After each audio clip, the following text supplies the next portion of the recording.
오늘 우리에게 주시는 하나님 말씀은 사도행전 13장 14절부터 23절까지입니다. 그들은 버가에서 더 나아가 비시디아 안디옥에 이르러 안식일에 회당에 들어가 앉으니라.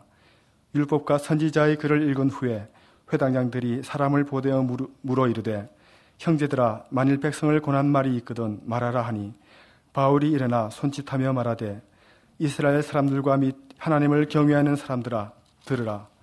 이 이스라엘 백성의 하나님이 우리 조상들을 택하시고 애굽 땅에서 나그네 된 그 백성을 높여 큰 권능으로 인도하여 내사 광야에서 약 40년간 그들의 소행을 참으시고 가나안 땅 7족속을 멸하사 그 땅을 기업으로 주시기까지 약 450년간이라. 그 후에 선지자 사무엘 때까지 사사를 주셨더니 그 후에 그들이 왕을 구하거늘 하나님이 베냐민 지파 사람 기스의 아들 사울을 40년간 주셨다가 패하시고 다윗을 왕으로 세우시고 증언하여 이루시되 내가 이새의 아들 다윗을 만나니 내 마음에 맞는 사람이라 내 뜻을 다 이루리라 하시더니 하나님이 약속하신 대로 이 사람의 후손에서 이스라엘을 위하여 구주를 세우셨으니 곧 예수라. 아멘. 오늘은 우리 민족 고유의 명절인 설날입니다. 신라시대 때부터 우리 조상들이 지켜온 것으로 전해지고 있는 설날의 의의는 오늘의 우리가 있을 수 있게끔 수고하고 애써준 조상들의 은덕을 기리고 살아있는 가족 간의 사랑과 결속을 다지는 데 있습니다. 음적으로 한 해의 첫날인 이 뜻깊은 날을 설날이라고 부르는 것은 우리말 설다, 낯설다는 말에서 유래했다고 합니다. 설날은 낯선 날, 다시 말해서 익숙하지 않는 날인 것입니다. 새해는 미지의 시간 질서입니다. 미지의 시간 질서인 그 새해로 진입하는 낯선 첫날이 바로 설날이라는 것입니다.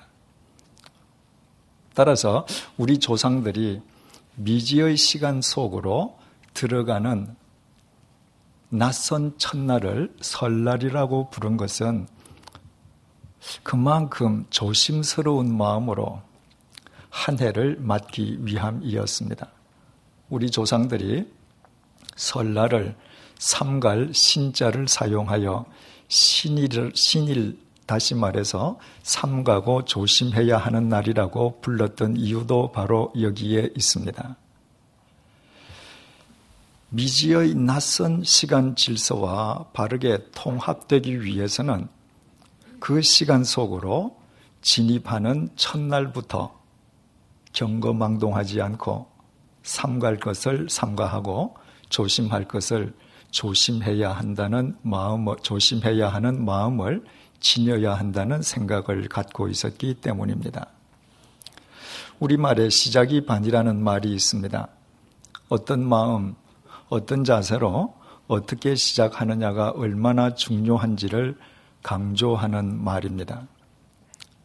이 세상 그 누구도 미래를 미리 살아본 사람이 없습니다. 미래를 예측할 수도 없습니다. 만약 미래를 미리 살아보거나 예측할 수 있다면 인간 세상에서 불행, 슬픔과 같은 단어는 아예 생성되지도 않았을 것입니다. 그러나 인간의 삶 속에 불행과 비극이 있는 것은 인간이 미래를 미리 살거나 예측할 수 없음을 증명합니다. 미리 볼 수 있고 미리 살아볼 수 있다면 얼마든지 대비할 수 있기 때문입니다. 그러므로 인간에게 미래는 언제나 예측 불가능한 미지의 시간 질서입니다. 그러므로 그 미지의 낯선 시간 질서 속으로 진입하는 한 해의 첫날을 낯선 날을 의미하는 설날이라고 부르면서 삼가하고 조심하는 마음으로 매해 한 해를 시작해 온 우리 조상들의 해안에 경의를 표하지 않을 수가 없습니다. 이런 의미에서 오늘 우리가 함께 하나님께 예배드리면서 하나님의 말씀 속에서 이 뜻깊은 설날을 맞게 해주신 하나님께 감사드리지 않을 수 없습니다. 시편 119편 105절의 시인의 고백처럼 하나님의 말씀은 우리 길의 등이요 우리 발의 빛이시기에 미지의 낯선 시간 질서 속으로 설날을 맞아 새롭게 진입하는 우리의 발걸음을 하나님께서 당신의 말씀으로 친히 바르게 인도해 주실 것이기 때문입니다. 우리가 지난 시간부터 살펴보고 있는 본문 17절에서 23절의 내용은 사도 바울이 비시디아 안티옥 유대인 회당에서 행한 설교 도입부로서 그 주어가 하나님이십니다. 하나님께서 이스라엘 백성을 당신의 선민으로 선택하셨습니다. 하나님께서 이집트의 노예였던 이스라엘 백성을 높여주셨습니다. 하나님께서 당신의 큰 권능으로 그들을 이집트의 노예살이에서 해방시키셨습니다. 하나님께서 광야에서 40년 동안 그들의 소행을 참아주셨습니다. 하나님께서 가나안 7 족속을 멸하시고 하나님께서 그 땅을 이스라엘 백성에게 기업으로 주셨습니다. 이처럼 이집트의 노예살이를 거쳐 또 광야 생활을 거쳐 이스라엘 백성이 광야 땅에 정착하기까지 450년 동안 하나님께서는 당신이 선택한 이스라엘 백성을 위해서 당신의 선택에 대한 책임을 다해 주셨습니다. 그뿐이 아니었습니다. 본문 20절을 보시겠습니다. 그 후에 선지자 사무엘 때까지 사사를 주셨더니 이스라엘 백성을 가나안 땅에 정착하게 하신 뒤에 하나님께서는 이스라엘 백성들에게 사사들을 주셨습니다. 재판관 혹은 심판자를 뜻하는 사사는 이스라엘 백성들을 재판할 뿐만 아니라 이스라엘 백성들이 위기에 처했을 때 그들을 구원해 주시기 위해 하나님께서 세우신 지도자들이었습니다.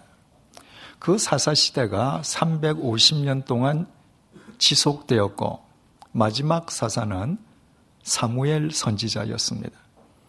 선지자 중에 가장 위대한 선지자 가운데 한 명으로 꼽히고 있는 사무엘 때에 사사시대가 막을 내리게 된 것은 이스라엘 백성들이 하나님께 그들에게도 이웃나라처럼 왕을 줄 것을 요구했기 때문입니다.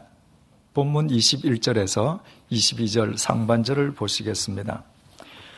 그 후에 그들이 왕을 구하거늘 하나님이 베냐민 지파 사람 기스의 아들 사울을 40년간 주셨다가 패하시고 다윗을 왕으로 세우시고 증언하여 이르시되 미지의 낯선 시간의 질서인 또 한 해 속으로 진입하는 이 설날에 하나님께서 우리에게 주신 본문 속에서 우리는 전혀 상반된 두 인물을 만나게 됩니다. 사울과 다윗입니다. 왕을 요구하는 이스라엘 백성에게 하나님께서 주신 왕이 사울이었습니다. 그러나 그로부터 40년 뒤에 하나님께서는 사울을 패하시고 다윗을 새로운 왕으로 세우셨습니다. 이스라엘 역사상 이를테면 사울은 첫 번째 왕인 셈이었고 다윗은 두 번째 왕인 셈이었습니다. 이스라엘 백성들은 아브라함을 통해서 하나님의 선택을 입었습니다. 하나님 아버지께서 아브라함을 믿음의 조상으로 선택하심으로써 그의 후손들인 이스라엘 백성들이 하나님의 선민이 된 것입니다. 그리고 아브라함 때부터 사사시대가 끝나기까지 1000여 년 동안 이스라엘의 역사 속에는 요셉, 모세, 여호수아와 같은 걸출한 지도자들이 수없이 많았습니다. 그런데도 오늘의 본문은 그 많은 지도자들의 이름에 대해 모두 침묵하고 있습니다. 그 많은 지도자들을 단지 이스라엘 백성이라는 집단 명사로 통칭하고 있을 뿐입니다. 본문 20절이 처음으로 사무엘 선지자의 이름을 언급하기는 했지만 그건 역시 사무엘 선지자를 위해서가 아니라 그의 시대에 왕을 요구한 이스라엘 백성들에게 하나님께서 사울과 다윗을 주셨음을 밝히기 위함입니다. 말하자면 사무엘이라는 이름은 사울과 다윗의 등장을 위한 보조장치에 불과할 따름입니다. 따라서 우리는 아브라함에서부터 시작해서 다윗에 이르기까지 1000여 년 동안 그 수없이 많은 사람들의 이름은 모두 익명으로 처리하면서도 유독 사울과 다윗의 이름을 거명한 본문을 통해서 이 시간에 우리는 그 두 사람의 삶을 우리에게 대조해서 보여주려는 본문의 의도를 읽을 수 있습니다. 한 사람이 한 나라의 왕이 된다는 것은 예사로운 일이 아닙니다. 특히 한 나라의 첫 번째 왕이 된다는 것은 더더욱 예사로운 일이 아닙니다. 한 나라에 왕은 여러 명 있을 수 있지만 그 나라 역사상 첫 번째 왕은 아무리 세월이 흘러도 단 한 명밖에 있을 수 없기 때문입니다. 과거, 현재, 미래를 통틀어 이스라엘 역사상 단 한 명일 수밖에 없는 첫 번째 왕은 사울이었습니다. 그 사울은 국민들의 투표에 의해서 왕으로 선출되지 않았습니다. 제비 뽑기를 통해 하나님께서 세우신 왕이었습니다. 그렇다면 이스라엘 역사상 단 한 명일 수밖에 없는 첫 번째 왕으로 사울이 세움을 입었다면 그는 정말 하나님으로부터 특별한 은총을 입었던 사람임에 틀림없습니다. 그러나 하나님께서는 40년 후에 그를 패하시고 말았습니다. 그리고 이스라엘 역사상 두 번째 왕이 된 다윗 역시 하나님께서 세우신 왕이었습니다. 그 다윗에 대한 하나님의 설명이 이렇습니다. 22절 하반절입니다. 내가 이새의 아들 다윗을 만나니 내 마음에 맞는 사람이라 내 뜻을 다 이루리라 하시더니, 여기에서 만나다로 번역된 휴리스코어는 관찰해서 발견한다는 의미입니다. 보석 감정사가 수없이 많은 원석들을 주의 깊게 관찰하다가 진짜 보석을 찾아내는 것처럼 하나님 아버지께서 이 세상 수없이 많은 사람들 가운데에 다윗을 찾아내셨다는 것입니다. 하나님께서 그 다윗을 가리켜서 내 마음에 맞는 사람이라고 말씀하셨다는 것은 원문에 의하면 하나님의 마음을 뒤따르는 사람이라는 의미입니다. 하나님께서 많은 사람들 가운데에 다윗을 특별히 찾아내신 것은 그 다윗이 매사에 하나님의 마음을 쫓는 사람이었기 때문입니다. 다윗이 얼마나 하나님의 마음을 쫓는 하나님의 마음에 합한 사람이었는지 하나님께서는 그 다윗을 통해 당신의 뜻을 이루리라고 말씀하실 정도였습니다. 하나님께서 다윗을 통해 이루려 하신 뜻이 무엇인지는 23절이 밝혀줍니다. 하나님이 약속하신 대로 이 사람의 후손에서 이스라엘을 위하여 구주를 세우셨으니 곧 예수라. 하나님께서 다윗을 통해 이루려고 하셨던 하나님의 뜻은 다윗의 후손을 통해 인간을 구원하시는 것이었고, 하나님의 그 뜻은 예수 그리스도께서 다윗의 족보를 통해 이 땅에 오심으로 성취되었습니다. 다윗은 그 정도로 하나님의 마음에 맞는 사람이었습니다. 이스라엘 역사상 단 한 명일 수밖에 없는 첫 번째 왕으로 세움을 입고서도 폐위당한 사울과 족보상 예수 그리스도의 조상이 될 정도로 하나님의 마음에 맞았던 다윗의 삶은 오늘을 사는 우리에게 너무나도 대조적인 삶을 극명하게 보여주고 있습니다. 사울이 어리석은 조상을 대변한다면 다윗은 지혜로운 조상의 표상이었습니다. 사무엘상 9장 2절은 이스라엘 역사상 첫 번째 왕으로 세움을 받았던 사울을 이렇게 소개하고 있습니다. 기스에게 아들이 있으니 그의 이름은 사울이요 준수한 소년이라. 이스라엘 자손 중에 그보다 더 준수한 자가 없고 키는 모든 백성보다 어깨 위만큼 더 컸더라. 우리말 소년으로 번역된 히브리어 바후르는 청년이라는 의미이고 준수하다고 번역된 토브는 선하다는 의미이기도 합니다. 이스라엘 역사 무대에 혜성처럼 등장했던 청년 사울은 이스라엘 사람들 중에서 가장 준수한 외모를 지녔을 뿐만 아니라 내적으로도 선한 사람이었습니다.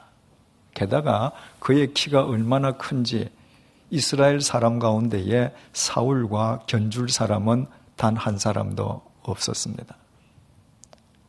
이를테면 새롭게 왕정을 시작하는 이스라엘에서 초대 왕으로 세움받기에 사울보다 더 적합한 사람은 없었던 것입니다. 그가 제비뽑기를 통해서 하나님에 의해 첫 번째 왕으로 뽑히는 그 현장에서 사람들은 사울의 얼굴을 볼 수가 없었습니다. 자신이 이스라엘 첫 번째 왕이 될 자격이 없다고 생각한 그가 침략 속에 숨어 있었기 때문입니다. 청년 사울은 그 정도로 겸손하기까지 했습니다. 왕이 된 사울은 외침으로부터 나라를 구하고 지켰을 뿐만 아니라 왕정 통치를 위해서 새로운 제도를 신설하는 등 초대왕으로서 온갖 수고를 마다하지 않았습니다. 문제는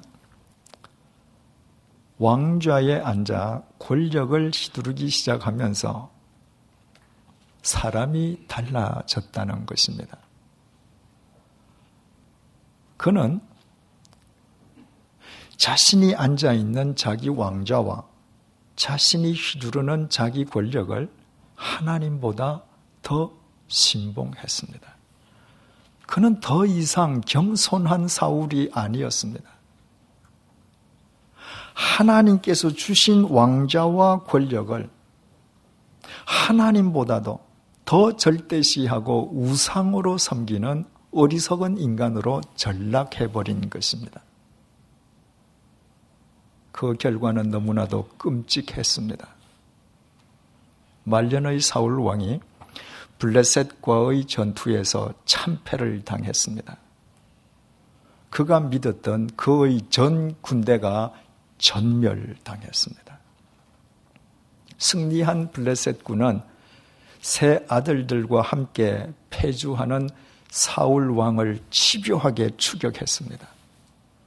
결국 사울 왕의 세 아들 역시 사울 왕이 보는 눈 앞에서 살해당했고 사울 왕 자신도 추격군의 화살을 맞아 중상을 입었습니다.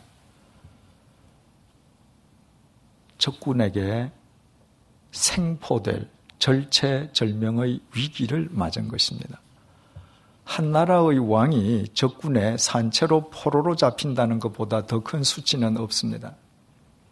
중상을 입은 사울은 옆에서 무기를 들고 자기를 호위하는 군사에게 자기 목을 쳐줄 것을 부탁했습니다.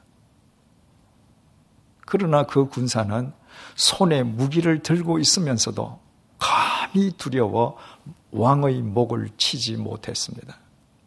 어쩔 수 없이 사울은 자기 칼을 뽑아 그 위에 엎드러져 스스로 자기 생을 마감했습니다. 그 광경을 지켜보고 있던 무기를 든 그의 호위 군사 역시 자기 무기로 스스로 자기 생을 끊었습니다. 사무엘상 31장 6절은 그날의 그 끔찍한 광경을 이렇게 한 줄로 표현했습니다. 사울과 그의 세 아들과 무기를 든 자와 그의 모든 사람이 다 그날에 함께 죽었더라. 자신을 왕으로 세워주신 하나님을 외면하고 자기 스스로 하나님의 자리에 앉았던 사울은 자신이 그토록 믿었던 군대, 사랑하던 세 아들, 자신을 호위하던 호위병들과 함께 그날 그렇게 인생을 마감하고 말았습니다. 그리고 바로 그날 그의 왕국 역시 그렇게 막을 내렸습니다. 그날 죽음을 모면한 사울의 자식과 후손도 불행하기는 매 마찬가지였습니다. 만약 사울이 지혜로운 사람이었다면 그의 왕국은 반드시 그의 자식과 후손들에게 계승되었을 것입니다. 그러나 그 길을 스스로 차버린 사울은 이 세상에서 가장 어리석고 미련한 조상이 되었습니다. 그 사울에 비해 그렇다고 해서 다윗이 나을 것이라고는 아무것도 없었습니다. 어느 면에서는 다윗이 사울보다 훨씬 더 교활하고 악랄한 인간이었습니다. 왕좌에 앉은 다윗은 자기 충신 우리아의 아내 밧세바를 범해버렸습니다. 그때 충신 우리아는 전투 중이었습니다. 공교롭게도 다윗이 범한 밧세바가 임신을 했습니다. 다윗은 전투 중인 밧세바의 남편 우리아를 예루살렘으로 소환했습니다. 남편 우리아로 하여금 아내 밧세바와 동침하게 함으로써 밧세바의 뱃속에 잉태된 아이가 우리아의 아이인 것처럼 위장하려는 의도였습니다. 그러나 전쟁 중에 혼자 편안하게 귀가할 수 없다는 우리아의 충성심으로 인해 다윗의 시도가 무위에 그쳐버리자 다윗은 우리아 장군을 다시 전장으로 보내어 자기 신복 요압 장군으로 하여금 그를 죽음에 빠뜨리도록 교사했습니다. 자기 손에 피 한 방울 묻히지 않고 자기 충복 우리아를 살해한 것입니다. 그 뒤에는 과부가 된 우리아의 아내 밧세바를 공공연히 왕궁으로 불러들여 자기 아내로 삼았습니다. 세상에 그보다 더 패역 무도한 살인 강도가 어디에 있겠습니까? 그 아버지 밑에서 그 아버지를 보고 자란 다윗의 자식들 역시 가관이었습니다. 장남 암논은 자기 이복 여동생 다말을 강간했습니다. 이에 분노한 다말의 친오빠 압살롬은 기회를 엿보다가 이복형 암논을 쳐 죽였습니다. 압살롬은 내친 김에 아버지를 몰아내고 스스로 왕이 되기 위해서 쿠데타를 일으켰습니다. 깜짝 놀란 다윗은 신도 제대로 신지 못한 채 황급하게 왕궁을 빠져나갔고, 왕궁을 접수한 압살롬은 제일 먼저 아버지 다윗의 후궁들을 범했습니다. 아버지의 후궁이라면 아들인 압살롬 자기에게는 어머니 뻘이었지만 압살롬은 그런 것을 전혀 개의치 않았습니다. 그리고 그 압살롬은 제집결한 아버지 다윗의 군대에 의해 살해당하고 말았습니다. 아들의 군대가 아버지를 밀어내었고 아버지의 군대가 자식을 쳐 죽인 것입니다. 한마디로 말해서 다윗 집안은 콩가루 집안이었습니다. 아무리 따져도 사울보다 못하면 못했지 사울보다 나을 것이 전혀 없었습니다. 그럼에도 불구하고 다윗은 하나님의 마음에 맞는 사람이 되어 그의 왕국이 그의 자식과 후손에게 계승되었을 뿐만 아니라 그 자신이 족보상 예수 그리스도의 선조가 되는 영광까지 입었습니다. 그것이 가능할 수 있었던 이유는 단 하나뿐이었습니다. 다윗이 비록 한때 패역무도한 살인 강도였을 망정 그 이후에 자기 잘못을 깨닫고 하나님께 되돌아간 믿음의 사람이었기 때문입니다. 믿음을 되찾고 끝내 믿음을 지켰던 다윗, 그는 진정으로 지혜로운 조상이 되었습니다. 한 해라는 미지의 낯선 시간 질서 속으로 또다시 진입하는 첫날인 이 설날, 우리는 하나님께서 우리에게 주신 본문을 통해서 귀중한 깨달음을 얻게 됩니다. 모든 인간은 이 세상에 태어날 때 누구의 자식, 누구의 후손으로 태어납니다. 그러나 일평생 그 상태로 머물러 있지 않습니다. 시간이 흘러가면 누구의 자식에서 누구의 부모로, 그리고 죽은 뒤에는 누구의 후손에서 누구의 조상으로 불리게 됩니다. 모든 사람은 때가 되면 조상으로 기려지게 된다는 것입니다. 단지 차이가 있다면 어떤 조상이 되느냐의 차이입니다. 이스라엘의 첫 번째 왕이 되는 은총을 입었음에도 자기 후손에게 악영향을 미친 사울과 같은 조상이 되느냐? 자신의 모든 허물에도 불구하고 지혜로운 조상이 된 다윗과 같은 조상이 되느냐의 차이입니다. 그 차이는 당사자의 삶의 태도에서 비롯됩니다.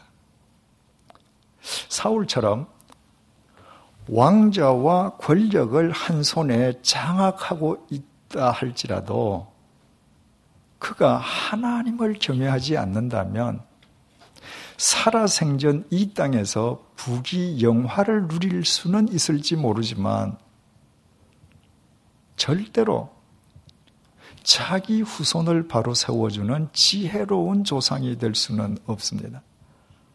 하나님이 없는 사람은 자신의 겉들을 지키고 섬기느라 자신의 귀한 인생을 허망하게 탕진하기 마련이고, 그처럼 무의미하게 소진된 그의 부정적인 삶의 유산은 고스란히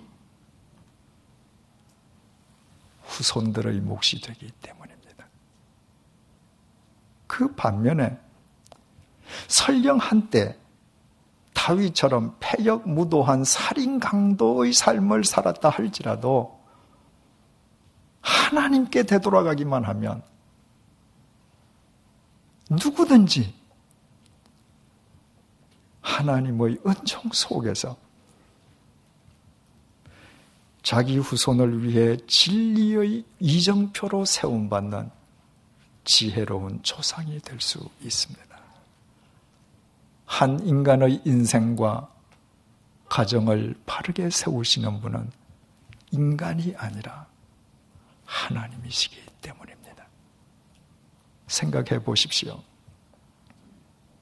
만약 부귀영화가 자기 후손들을 바로 세워주는 지혜로운 조상의 조건이라면 부귀영화를 한 손에 누리고 있던 사울보다 지혜로운 조상이 되기에 더 좋은 조건을 지닌 사람은 없었습니다. 그러나 사울은 그 부귀영화 때문에 지혜로운 조상이 되는데 실패했습니다. 만약에 인간의 윤리, 도덕적인 삶이 후손을 바르게 세워주는 지혜로운 조상의 조건이라면 자기 자신이 패역한 살인 강도짓을 저질렀을 뿐만 아니라 자식의 강간과 살인에 심지어는 자신에 대한 자식의 반역과 자기 신복이 그 자식을 쳐 죽이는 현장을 목격한 다윗은 지혜로운 조상이 되기에는 멀어도 한참 먼 사람이었습니다. 그러나 그는 자신의 잘못을 깨닫고 여호와 하나님께로 돌아가므로 자기 왕국을 자기 자식과 후손에게 계승해주고 그 자신이 족보상 예수 그리스도의 선조가 되는 지혜로운 조상이 되었습니다. 바로 여기에서 오늘 본문을 통해 우리는 말할 수 없이 큰 소망을 품게 됩니다. 내가 비록 지금 다윗과 같이 패역무도한 살인 강도라 할지라도 나의 집안이 지금 다윗의 집안처럼 아버지와 자식이 싸우고 형제와 형제가 원수처럼 다투고 있다 할지라도 내가 여호와께로 돌아가기만 하면, 하나님의 말씀을 쫓기만 하면 하나님께서 당신의 권능으로 내 가정을 치유해 주시고 그 결과 보잘것없는 우리 역시 지혜로운 조상으로 세움받을 수 있다는 소망입니다. 우리는 오늘 설날을 맞이해서 미지의 낯선 시간 질서 속으로 새롭게 진입하고 있습니다.